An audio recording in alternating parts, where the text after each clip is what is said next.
Praise the lord. ఈ దినం దేవుని వాగ్దానం. నేను నీకు జీవ కిరీటం ఇచ్చెదను. ప్రకటన గ్రంథము 2వ అధ్యాయము 10వ వచనము.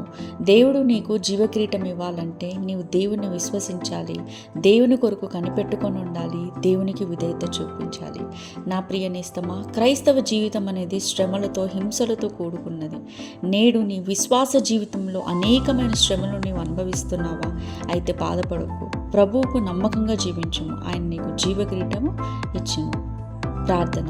మహాపరిశుద్ధమైన పరలోకపు తండ్రి, నీ పరిశుద్ధ నామం బట్టి వందనాలు, స్తోత్రాలు దేవా. అయ్యో, పాపంలో పడి పతనం అవుతున్నాం తండ్రి, మమ్మల్ని మన్నించండి. అంధకార జీవితం నుండి మమ్మల్ని విడిపించండి తండ్రి. కామం, వామోహం, వ్యభిచారం, జారత్వం, అబద్ధం, అసూయ, కుళ్ళు, ద్వేషం, సోమరిపోతనం, నిద్రపోతనం, తిండిపోతనం, బూతులు, దూషణలు, మరెన్నో పాపాలకు బానిస అవుతున్నాం తండ్రి. మీ వాక్యం ద్వారా మాతో మాట్లాడండి. ప్రతి పాపం నుండి మమ్మల్ని విడిపించండి ప్రభువా. ప్రతి పాపం ఒప్పుకుంటున్నాము, మీ పాదాల చెంత పశ్చాత్తాపడుతున్నాం తండ్రి. మీ పరిశుద్ధ రక్తంతో మమ్మల్ని కడగండి నాయన, పరిశుద్ధంగా మార్చండి తండ్రి. మీ పరిశుద్ధ రక్తంలో మా ప్రతి పాపంలో కడిగి పరిశుద్ధుడైన ప్రభువునకు చూసే ధన్యత ఇవ్వమని వేడుకుంటున్నాను తండ్రి. మరణం వరకు నమ్మకం ఉంటే జీవ కిరీటం ఇస్తానన్నా తండ్రి.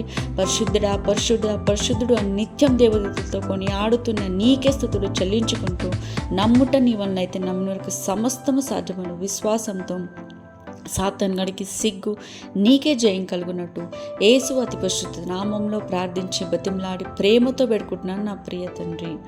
Amen. Praise the lord. Thank you.